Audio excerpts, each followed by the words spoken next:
हमारे बीच में हमारे माननीय राष्ट्रीय अध्यक्ष जी उपस्थित हो चुके हैं। सभी कार्यकर्ता बंधुओं से अनुरोध है कि आप जो है, हम लोग का सौभाग्य है कि इनका हम लोग का आशीर्वाद प्राप्त होगा। अब जो है कार्यक्रम को आगे बढ़ाते हुए हमारे पूरे विश्व के सबसे बड़े पार्टी के राष्ट्रीय अध्यक्ष भारतीय जनता पार्टी के हम सबके अभिभावक श्री जेपी नड्डा जी का जो है स्वागत यहाँ के हमारे प्रत्याशी श्रीमती तारा देवी जी जो है बुके और मेमेंटो दे के स्वागत करेंगे। श्रीमती तारा देवी जी।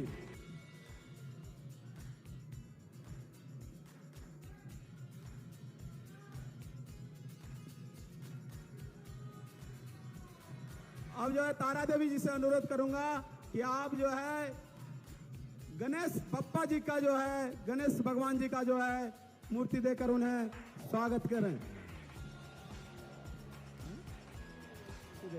अब कार्यक्रम को आगे बढ़ाते हुए मैं जो हमारे प्रत्याशी श्रीमती तारा देवी जी से अनुरोध करूंगा कि आप आएं और हमारे जो इस सभा को जो है संबोधित करें। श्रीमती तारा देवी जी। और इस बीच में मैं सभी जो मंच पर आसीन कार्यकर्ताओं से अनुरोध होगा कि आप जो है एक एक करके जो है गुलाब के फूल देकर हमारे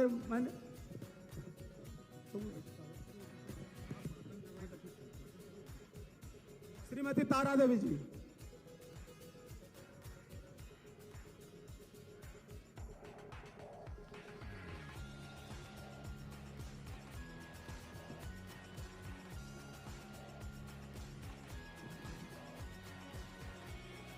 बहुत बहुत धन्यवाद। आज सिंदरी विधानसभा क्षेत्र अंतर्गत बरवड्डा मंडल में विशाल जनसभा को संबोधित करने के लिए मुख्य अतिथि के रूप में हमारे यहाँ उपस्थित हुए हैं राष्ट्रीय अध्यक्ष आदरणीय केंद्रीय मंत्री जेपी नड्डा जी को हम हृदय से जोहार और प्रणाम करते हैं, उनको स्वागत करते हैं। और इस कार्यक्रम में उपस्थित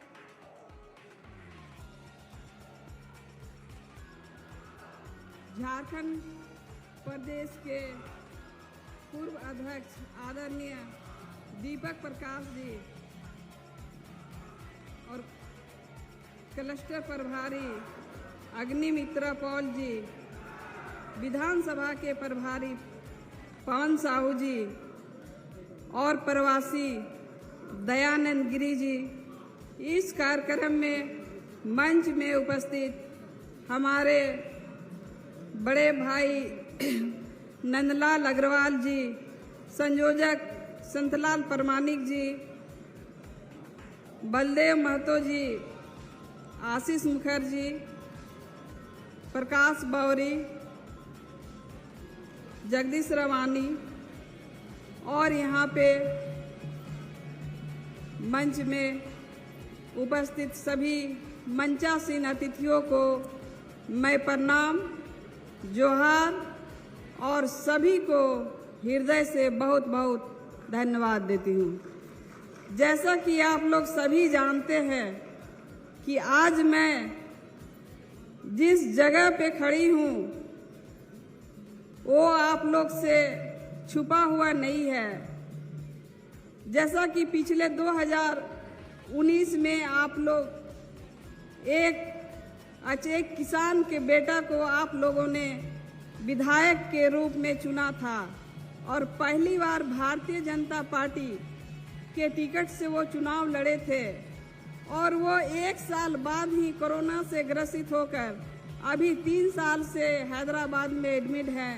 और इसी बीच इस परिवार में और एक बहुत बड़ी दुर्घटना हो गई थी।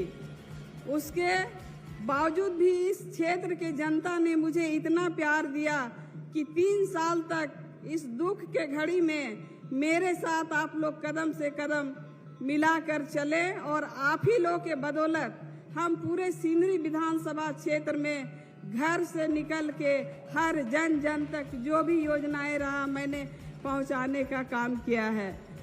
आज हम लोग जो चुनाव एक मेरे लिए एक चुनौती बन गई है आज सिंदरी विधानसभा क्षेत्र में 20-25 साल से जो लाल झंडा को उखाड़ फेंकने का काम भारतीय जनता पार्टी ने किया है और आप लोग यहाँ पर उस समय से कमल खिलाते आ रहे हैं।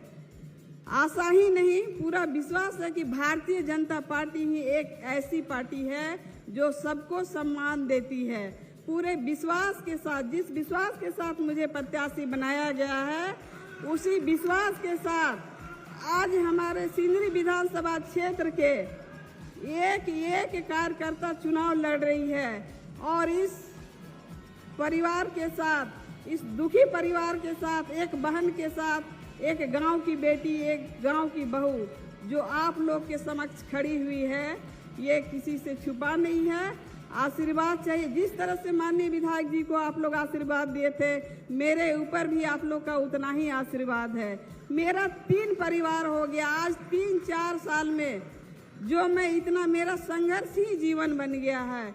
मैं बहुत संघर्ष करने के बाद यहाँ पर मैं खड़ी हूँ। एक मेरा हैदराबाद में जो मेरे पति जिंदगी और मौत से जूझ रहे हैं, वो एक मेरा परिवार, एक मेरे 2 बच्चे के परिवार और एक परिवार मेरा सिंदरी विधानसभा क्षेत्र है, जो कि मैं एक कार्यकर्ता को मैं अपना परिवार समझती हूँ।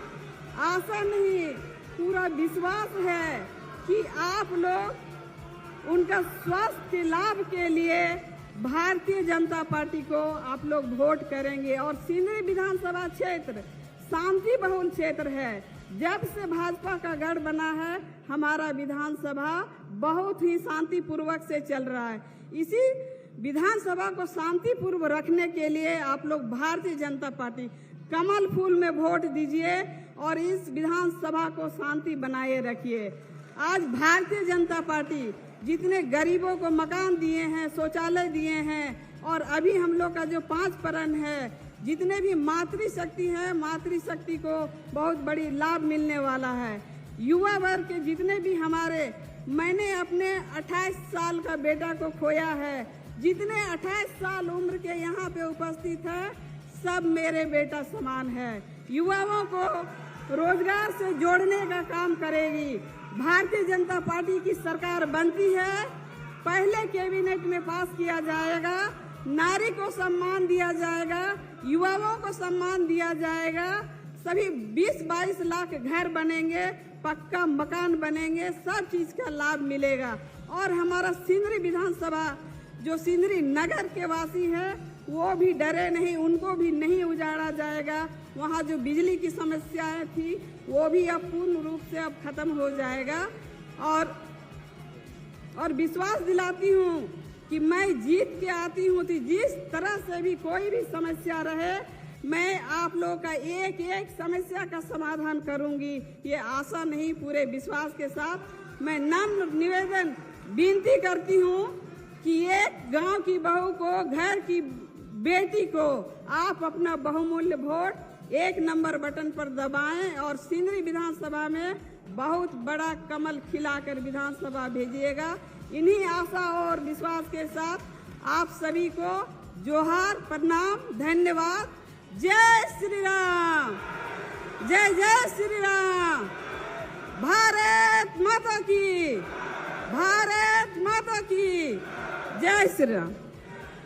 अब कोयलांचल की धरती पर देश की कोयला राजधानी धनबाद में और धनबाद के बरवटा में हम सब के अभिभावक और विश्व के सबसे बड़ी पार्टी के राष्ट्रीय अध्यक्ष, भारतीय जनता पार्टी के राष्ट्रीय हम सब के अभिभावक, मैं अभी तारा देवी जी से अनुरोध करूंगा कि वो स्मृति चिन्ह जो है राष्ट्रीय अध्यक्ष जी को देकर।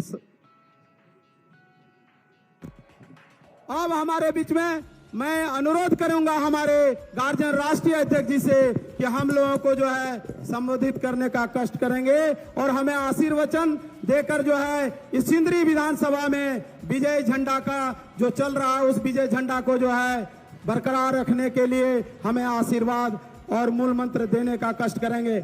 माननीय राष्ट्रीय अध्यक्ष श्री JP नड्डा जी।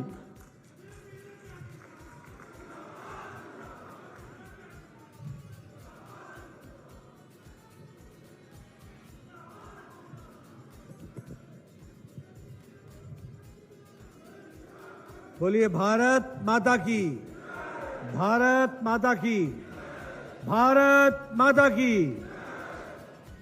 आज के इस जनसभा में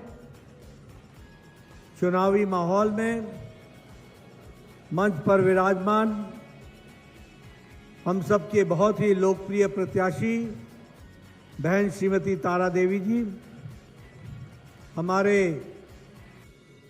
भारतीय जनता पार्टी के पूर्व अध्यक्ष और राज्यसभा में मेरे साथी श्री दीपक प्रकाश जी, जिला के जुझारू अध्यक्ष श्रवण यादव जी, हमारे ग्रामीण जिला के जुझारू अध्यक्ष घनश्याम ग्रोवर जी, संजीव अग्रवाल जी, शैलेंद्र सिंह जी, पवन साहू जी, हमारे पश्चिम बंगाल से आई हुई हमारी नेत्री वहाँ की विधायक अग्निमित्रा पॉल जी, सम्मानित मंच और यहाँ इतनी बड़ी संख्या में हमारे सिंदरी की विधानसभा क्षेत्र के देवी और सज्जनों, मीडिया के मेरे साथी, प्रिंट मीडिया और इलेक्ट्रॉनिक मीडिया के साथी, जब मैं सिंदरी की धरती पर आया हूं तो सबसे पहले तो हम सबका जगत का कल्याण करने वाली ऐसी मां कल्याणेश्वरी को मैं नमन करके अपनी बात को प्रारंभ करता हूं।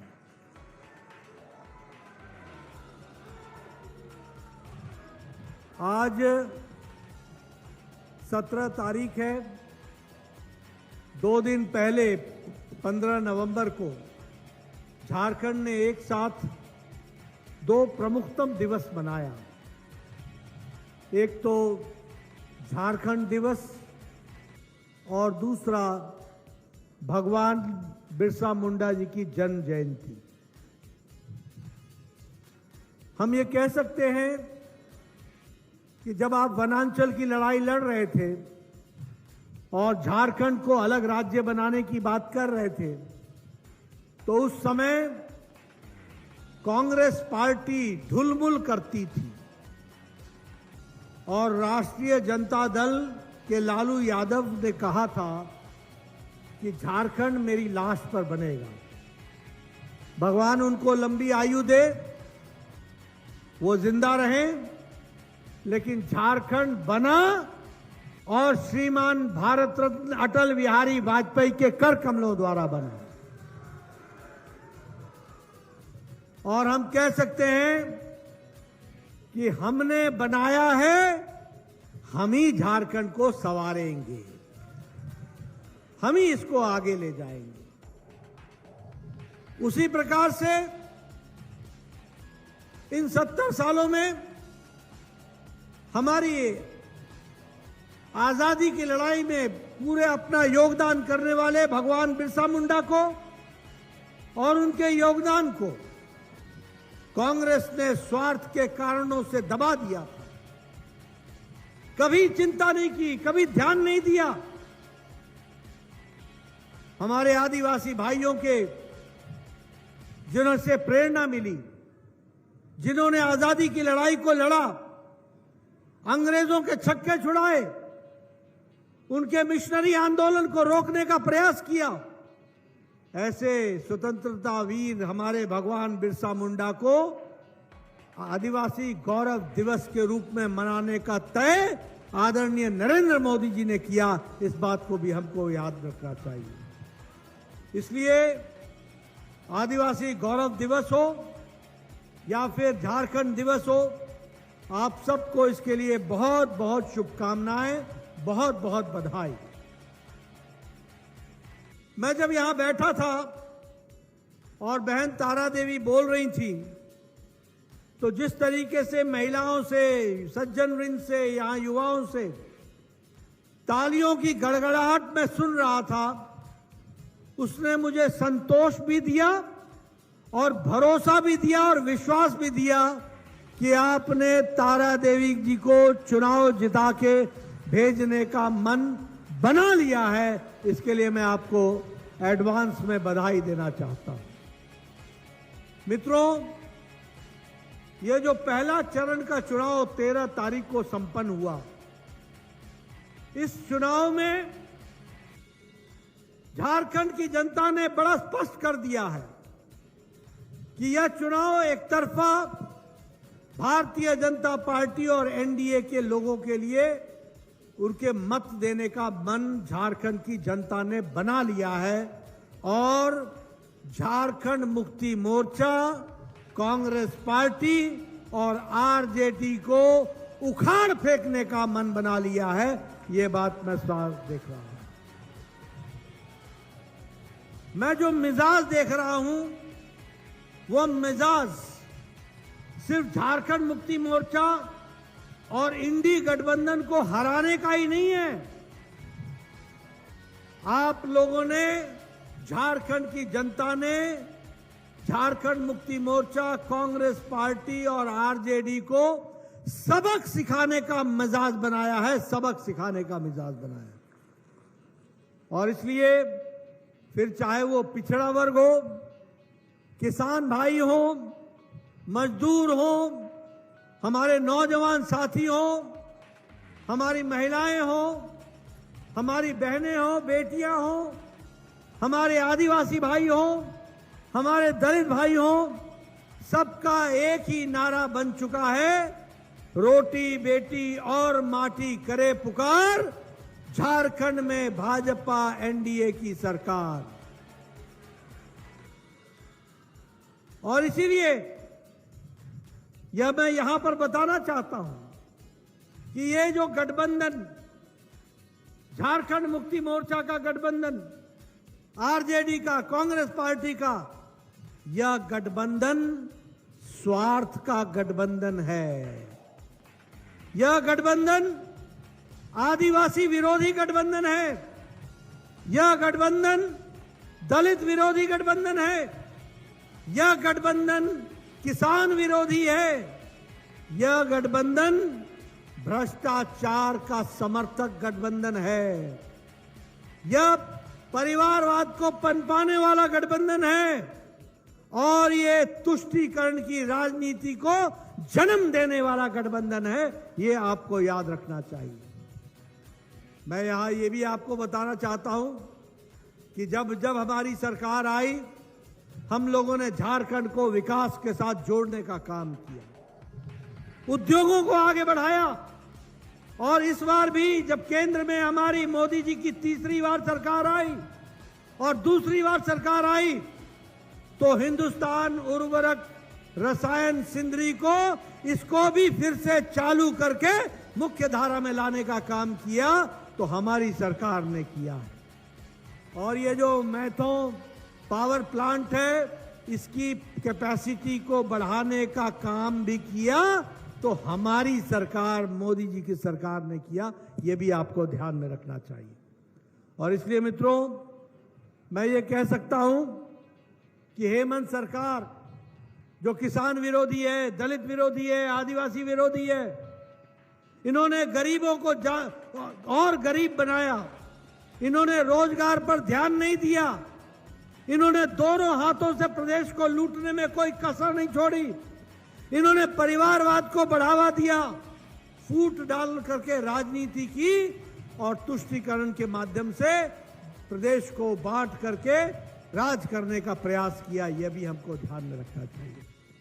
और इसलिए आज चाहे पिछड़ा वर्ग हो, चाहे दलित वर्ग हो, दोनों जानते हैं और हमारे आदिवासी भाई सब जानते हैं कि उनका सही मित्र, सही दोस्त, सही समर्थक और उनको मुख्य धारा में लाने वाला अगर कोई पार्टी है तो वो भारतीय जनता पार्टी है, वो एनडीए है, वो प्रधानमंत्री मोदी जी हैं। ये स्पष्ट हो गया है। और इसीलिए अगर बात करें पिछड़ा वर्ग की, ये राहुल गांधी आजकल इनको नया ओबीसी का नारा सूझ गया है। ओबीसी ओबीसी ओबीसी कहते रहते हैं। आपने ओबीसी के लिए किया क्या है? मंडल कमीशन, उस पर आपकी दादी बैठी रही, उसको लागू नहीं होने दिया। राहुल गांधी, आपके पूज्य पिता राजीव गांधी, उसको आगे बढ़ने नहीं दिया। मंडल कमीशन तब लागू हुआ जब केंद्र में भारतीय जनता पार्टी की समर्थित सरकार बनी, तब जाकर के मंडल कमीशन लागू हुआ। आज मैं पूछना चाहूंगा, राहुल गांधी बताएं, राजीव गांधी फाउंडेशन में कितने ओबीसी हैं?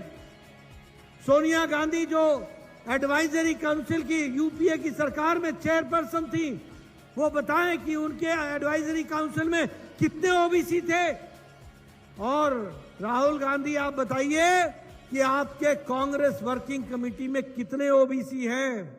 मैं दावे के साथ कहता हूं कि मोदी जी के मंत्रिमंडल में 27 ओबीसी मंत्री हैं, सबसे ज्यादा मंत्री हैं तो ओबीसी के मंत्री हैं।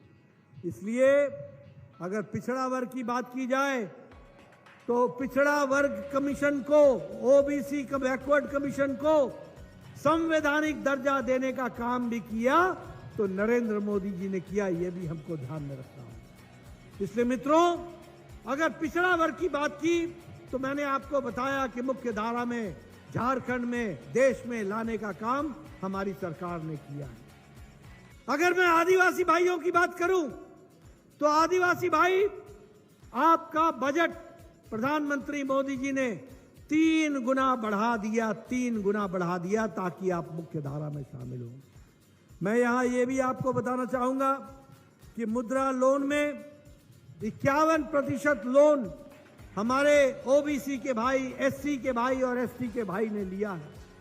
उसी तरीके से स्टैंड अप योजना में 75,000 करोड़ रुपए हमारे एससी और एसटी भाइयों को उसमें सपोर्ट किया गया है। और उसी तरीके से प्रधानमंत्री आवास योजना में भी जहां 4 करोड़ घर बने तो 1.5 करोड़ हमारे दलित भाई और एससी भाई के लिए घर बने और उनको बनाने का काम प्रधानमंत्री मोदी जी ने किया है। और इसीलिए मैं ये भी बताना चाहूंगा कि एकलव्य रेसिडेंशियल स्कूल, हमारे आदिवासी भाइयों के पढ़ने की व्यवस्था, वो वहां स्कूल में रह करके पढ़ें, ये रेजिडेंशियल स्कूल में मोदी जी ने, ताकि हमारा आदिवासी भाई पढ़ाई से वंचित ना रहे, इसका बजट 21 गुना बढ़ा दिया। ये भी हमको ध्यान में रखना होगा। मित्रों, प्रधानमंत्री जनमन योजना, जिसके तहत गांव में स्वास्थ्य की सुविधा, गांव में शिक्षा की सुविधा, गांव में बिजली की सुविधा, गांव में पानी की सुविधा और हमारे आदिवासी भाइयों के लिए सड़क की व्यवस्था करने का काम 24,000 करोड़ रुपए के माध्यम से प्रधानमंत्री जनमन योजना के तहत हमारे आदिवासी भाइयों का विशेष करके चिंता की गई है। मित्रों, अभी हमारी तारा देवी जी सेवा की बात कर रही थी, लेकिन मैं आपको बताना चाहता हूं कि भारत देश के विकास में आज मोदी जी के नेतृत्व में जब दुनिया की अर्थव्यवस्था लड़खड़ा रही है, जब अमेरिका की अर्थव्यवस्था लड़खड़ाई हुई है, जब जापान की अर्थव्यवस्था लड़खड़ाई हुई है, जब ऑस्ट्रेलिया की अर्थव्यवस्था लड़खड़ाई हुई है, जब यूरोप और चीन की व्यवस्था लड़खड़ाई हुई है, भारत आज एक जगमगाते सितारे के तरीके से आशा की किरण बन गया है और भारत 11वें नंबर की अर्थव्यवस्था से आज 5वें नंबर की अर्थव्यवस्था बन गया है। और मोदी जी के तीसरे टर्म में भारत, याद रखना, तीसरी अर्थव्यवस्था बन जाएगा, दुनिया की तीसरी अर्थव्यवस्था बन जाएगा। आज हम फार्मास्यूटिकल्स में, दवाई में हमारा एक्सपोर्ट 138% बढ़ गया है। देश में तो हम दवाई दे ही रहे हैं, दुनिया में हम दुनिया की फार्मेसी बन गए, सबसे ज्यादा दवाई बेचने वाला भारत बन गया और सबसे सस्ती और सबसे असरदार दवा आज भारत एक्सपोर्ट कर रहा है। आज स्टील के मैन्युफैक्चर में हम चौथे नंबर से दूसरे नंबर पर आ गए हैं। आज मोबाइल में 10 साल पहले आपके पास जो मोबाइल होता था, उस मोबाइल पे लिखा होता था made in China, made in Indonesia, made in Taiwan, made in Australia, made in Japan. आज आपके मोबाइल पर लिखा है मेड इन इंडिया। आज भारत 97% मोबाइल मैन्युफैक्चर कर रहा है और एक्सपोर्ट कर रहा है। हमारे ऑटो इंडस्ट्री में हम जापान को पछाड़ करके आज हम तीसरे नंबर के ऑटोमोबाइल मार्केट बन गए हैं। टॉय इंडस्ट्री में हमारा एक्सपोर्ट तीसरे नंबर पर आकर के पहुंचा है। हाईवेज, ये जो आप सड़क देख रहे हो, ये हाईवे चतुर्भुज गोल्डन क्वाड्रिलेटरल, ये हाईवेज 50% हाईवे बने हैं। 1,40,000 किलोमीटर नरेंद्र मोदी जी ने नेशनल हाईवे नए बना करके दिए, ये भी आपको याद रखना होगा। 61 वंदे भारत ट्रेनें चल रही हैं, जिसमें से 12 वंदे भारत ट्रेन झारखंड से चल रही हैं, ये भी हमको ध्यान में रखना होगा। और इसीलिए विकास के नए नए आयाम जोड़े जा रहे हैं। और मित्रों, याद रखिएगा, ये सब काम जो मोदी जी कर रहे हैं, उसमें ब्रेक लगाने का काम हेमंत सोरेन ने किया है। ब्रेक लगाने का काम किया है, उसको रोकने का काम किया है। और इसीलिए मैं आपसे निवेदन करने आया हूं कि अब डबल इंजन की सरकार चाहिए।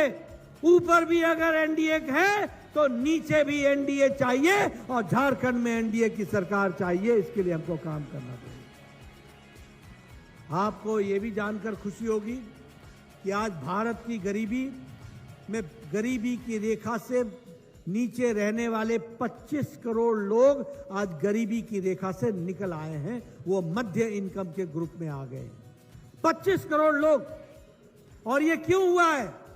ये इसलिए हुआ है क्योंकि प्रधानमंत्री गरीब कल्याण अन्न योजना के तहत मोदी जी 80 करोड़ की जनता को 5 किलो गेहूं और 5 किलो चावल, 1 किलो दाल देने का काम पकड़ा है। इस देश में अब कोई भूखा नहीं सोता, सबके 2 वक्त की रोटी का इंतजाम किया गया है। और आपको जानकर यह भी आश्चर्य होगा, लेकिन खुशी होगी कि 2 करोड़ 60 लाख लोग झारखंड के हैं जिनको प्रधानमंत्री गरीब कल्याण अन्न योजना से अन्न मिल रहा है। और 18 लाख लोग धनबाद जिले के हैं जिनको प्रधानमंत्री गरीब कल्याण अन्न योजना में अन्न देने का व्यवस्था की गई है। उसी तरीके से आयुष्मान भारत 12 करोड़ परिवार, 55 करोड़ लोगों को, जो गरीब लोग हैं, ऐसे लोगों को गंभीर बीमारी से लड़ने के लिए मोदी जी ने 5 लाख रुपए हर साल उनकी गरीबी में इलाज कराने की व्यवस्था की गई है। और अब 29 अक्टूबर से प्रधानमंत्री मोदी जी ने यहां बैठा हुआ कोई भी बुजुर्ग और देश में कोई भी बुजुर्ग माता बहन जिनकी उम्र 70 साल से ऊपर की हो गई है, तो जिंदगी जब तक वो अंतिम सांस नहीं लेंगे तब तक उनको गंभीर बीमारी से लड़ने के लिए, इलाज के लिए 5 लाख रुपए हर साल देने का तय प्रधानमंत्री मोदी जी ने किया है। ये अंतर आया है। और इस कारण से आज हम ये कह सकते हैं कि प्रधानमंत्री आवास योजना, आयुष्मान भारत, गरीब कल्याण अन्न योजना, उज्ज्वला योजना, उजाला योजना, इन सब ने हमारे जीवन में उजाला लाया है और गरीबी की रेखा के नीचे रहने वाले 25 करोड़ लोगों को निकालने का काम नरेंद्र मोदी जी की सरकार ने किया। और इसीलिए मैं यहां आपसे ये निवेदन करने आया हूं कि इन सबको अगर नीचे धरती पर सही ढंग से लगना है तो उसके लिए आपको प्रधानमंत्री मोदी जी के साथ यहां झारखंड में भी कमल खिलाना होगा। और कमल खिलाने के साथ साथ हमारी बहन तारा देवी जी को चुनाव जिता करके भेजना होगा। इसके लिए आपको काम करना पड़ेगा, ये आपसे निवेदन करना चाहता हूं। मित्रों, एक बात और आपको बताना चाहता हूं। आंकड़े याद रखना, खास करके पत्रकार बंधु याद रखना। यूपीए की सरकार में मोदी जी ने झारखंड को, यूपीए की सरकार में सोनिया गांधी जी के राज में कांग्रेस वालों ने झारखंड को सिर्फ 80,000 करोड़ रुपए दिए थे विकास के लिए। और पिछले 10 साल में मोदी जी ने 3 लाख करोड़ रुपए सिर्फ झारखंड के विकास के लिए दिया है।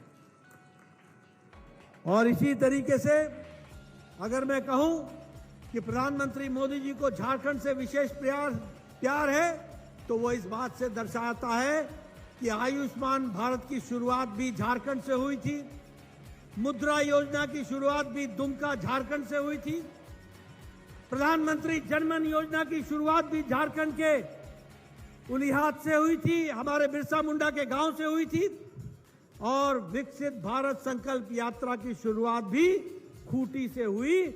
यानी झारखंड को मुख्य धारा में रखने का काम हमेशा हमारे प्रधानमंत्री जी ने किया और उसको आगे बढ़ाया है। आज all India institute of medical sciences अब झारखंड में देवघर में बन करके तैयार हो गया है। अगले 2-3 साल बाद मैं आपको स्वास्थ्य मंत्री के रूप में वायदा करके जाता हूं कि आने वाले समय में अब आपको इलाज के लिए दिल्ली नहीं आना पड़ेगा, आपका इलाज देवघर में होगा, झारखंड की धरती पर होगा। इस बात को ध्यान में रखें। और 5 नए मेडिकल कॉलेज हमने खोल करके दिए हैं और एक मेडिकल कॉलेज को मोदी जी ने 250 करोड़ रुपए भिजवाया है। मेडिकल कॉलेज दुमका में खुला है, हजारीबाग में, पलामू में, कोडरमा में, चाईबासा में, और आप तारा देवी जी को चुनाव जिता के भेजिए, हम 10 नए मेडिकल कॉलेज और खोलेंगे। ये भी हम आपको विश्वास दिलाना चाहते हैं। मित्रों, बैद्यनाथ धाम के लिए, विकास के लिए जब मैं यहां पर आपको बोल रहा हूं तो मेरे ध्यान में सिंदरी है भैया। बैद्यनाथ धाम में 40 करोड़ रुपए की लागत से उसका टूरिस्ट कॉम्प्लेक्स डेवलप हो रहा है ताकि यात्रियों को सुविधा वहां दी जा सके और उस विकास को आगे बढ़ाया जा रहा है। मित्रों, मैं एक बात और भी बताना चाहता हूं कि सिर्फ झारखंड में नेशनल हाईवे, राष्ट्रीय राजमार्ग कितने किलोमीटर बना है? 2256 किलोमीटर की सड़क बन रही है। 2256, कहीं 4 लेन, कहीं 6 लेन, कहीं डबल लेन, कहीं एलिवेटेड रोड, कहीं अंडरपास। बोलो, विकास हो रहा है कि नहीं हो रहा है? जरा जोर से बोलिए, विकास हो रहा है कि नहीं हो रहा है? और इसी विकास को आगे रखने के लिए अब हम लोगों ने तय किया है, हमारी बहनें बैठी हैं, अब बहनें, आपने 20 तारीख को तारा देवी जी को चुनाव जिताना, 23 तारीख को हमारी सरकार बनेगी, 24, 25 या 26 को पहली कैबिनेट में गोगो दीदी के तहत, योजना के तहत 2100 रुपए आपके खाते में पहुंच जाएगा और आपको हर साल 25,000 रुपए आपको मिलेंगे। ये आपको ध्यान में रखना होगा। उसी तरीके से लक्ष्मी जोहार योजना के तहत हमने वायदा किया है कि गैस का सिलेंडर आपको 500 रुपए में मिलेगा और 2 सिलेंडर मुफ्त मिलेगा। और मोदी जी बता करके गए हैं झारखंड की धरती पर कि आने वाले समय में अब सिलेंडर की जरूरत नहीं होगी। जैसे पाइप से पानी पहुंचता है घर में, वैसे ही पाइप से गैस, सस्ता गैस आपको पहुंचेगा और आपको गैस का मीटर लगेगा और सस्ता गैस पहुंचेगा। उसी तरीके से 2,88,87 हजार लोगों को हम लोगों ने वायदा किया है, नौजवानों को, कि हम सरकारी नौकरी देंगे, 2,87,000। और नवंबर 25 से पहले, अगले साल के नवंबर से पहले 1.5 लाख लोगों को सरकारी नौकरी दे दी जाएगी और 5 लाख रोजगार के अवसर पैदा किए जाएंगे। इस तरीके से विकास के साथ जोड़ा जाएगा। 2,000 रुपए 2 साल तक बीए के स्टूडेंट को और एमए के स्टूडेंट को 2 साल तक दिया जाएगा ताकि वह अपनी पढ़ाई कर सके, गरीब बच्चा, इसकी व्यवस्था की जाएगी। विधवा पेंशन, वृद्धा पेंशन और दिव्यांग पेंशन, यह इसको 2500 प्रति माह कर दिया जाएगा और विकास के साथ इसको आगे बढ़ाया जाएगा। एक बात बड़े स्पष्ट शब्दों में सुन लें कि जो बांग्लादेशी घुसपैठ थी, झारखंड में पनाह ली है, हमारी सरकार आएगी, एक घुसपैठियों को बांग्लादेश इधर झारखंड से बाहर करेंगे और जो उन्होंने आदिवासी की जमीन पर कब्जा किया है उसको छुड़ाने का काम करेंगे। और इसके साथ साथ हम ऐसा कानून लाएंगे कि जो लोग हमारे घुसपैठिए आदिवासी बहनों के साथ विवाह रचाकर जिनको बच्चा पैदा हो रहा है उनको आदिवासी जमीन पर हक नहीं मिलेगा, वो आदिवासी बहन के नाम पर ही जमीन रहेगी। इस बात की हम व्यवस्था करेंगे ताकि ये जो जमीन हड़पने का काम चल रहा है इसको रोका जा सकेगा। इसी तरीके से हम धान की खरीदी 2100 प्रति क्विंटल के हिसाब से करेंगे और 24 घंटे के अंदर डायरेक्ट बेनिफिट ट्रांसफर से किसान के खाते में पैसा पहुंचाएंगे। इस बात की व्यवस्था की जाएगी। जिन किसानों की जमीन 5 एकड़ है उसको प्रति एकड़ के हिसाब से उसको 5,000 रुपए देने की व्यवस्था की जाएगी। ये व्यवस्था को हम आगे चलाएंगे। मित्रों, मैं यहाँ पर ये भी आपको बताना चाहता हूँ कि बहन तारा देवी जी ने बहुत आप सबकी सेवा की है। यहाँ ये भी मैं बताना चाहता हूँ कि हमारे इंद्रजीत महतो जी जो अस्वस्थ हैं, हैदराबाद में हैं, उनकी सेवा तो आपने की ही की, लेकिन साथ में आपने उनकी गैर हाजिरी में, उनकी बीमारी में आपने सिंदरी की भी दिन रात मिलकर के सेवा की है। इस बात के लिए आपको मैं बहुत बहुत बधाई देना चाहता हूं। आपने यहां की सड़क व्यवस्था को बेहतर किया है, आपने गांव-गांव तक बिजली पहुंचाई है और आपने आपके ही नेतृत्व में, आपके ही प्रयास से 2024 में प्रधानमंत्री जी ने इस जिले में HURL सिंदरी की गति शक्ति में कार्गो का टर्मिनल का उद्घाटन भी किया, तो वो भी आपके प्रयास से हुआ। इस बात को भी हमको ध्यान में रखना चाहिए। इसलिए मैं आपसे अपील करने आया हूं, निवेदन करने आया हूं कि तारा देवी जी को आप चुनाव जिताएं और मुख्य धारा में सिंदरी को शामिल करें और विकास की एक नई कहानी लिखें। इस बात को हम आपसे निवेदन करने आए हैं। मित्रों, ये आप अच्छी तरीके से जानते हैं कि हेमंत सोरेन की सरकार ने आपके साथ छल किया, आपके साथ दगा किया, आपको झूठे में रखा है। बोलिए, आप बताइए, आपको 2,000 रुपए चूल्हा भत्ता मिल रहा है बहनों? मिल रहा है भाई किसी को? 50,000 रुपए मिल रहा है गरीब को? 72,000 रुपए परिवार को मिल रहा है क्या? मित्रों, ये हाथी के दांत दिखाने के और हैं और खाने के और हैं। और काठ की हांडी बार बार नहीं चढ़ती है और इन लोगों ने विकास को ब्रेक लगाया है। मैं आपसे निवेदन करना चाहता हूं, 20 तारीख को इनको ब्रेक लगा देना और तारा देवी को काम देकर के आगे बढ़ा देना। इस काम के लिए आपको मैं निवेदन करना चाहता हूं। मित्रों, आप देखिए, इन्होंने अपने घर भरे हैं। आपको जानकर आश्चर्य होगा कि जल जीवन मिशन में 4,000 करोड़ रुपए का घोटाला किया। 4,000 रुपए जमीन के घोटाले में, जिसमें खुद हेमंत सोरेन दोषी हैं, आरोपी हैं। 236 करोड़ रुपए का घोटाला किया। खदानों में 5,000 करोड़ रुपए का घोटाला किया।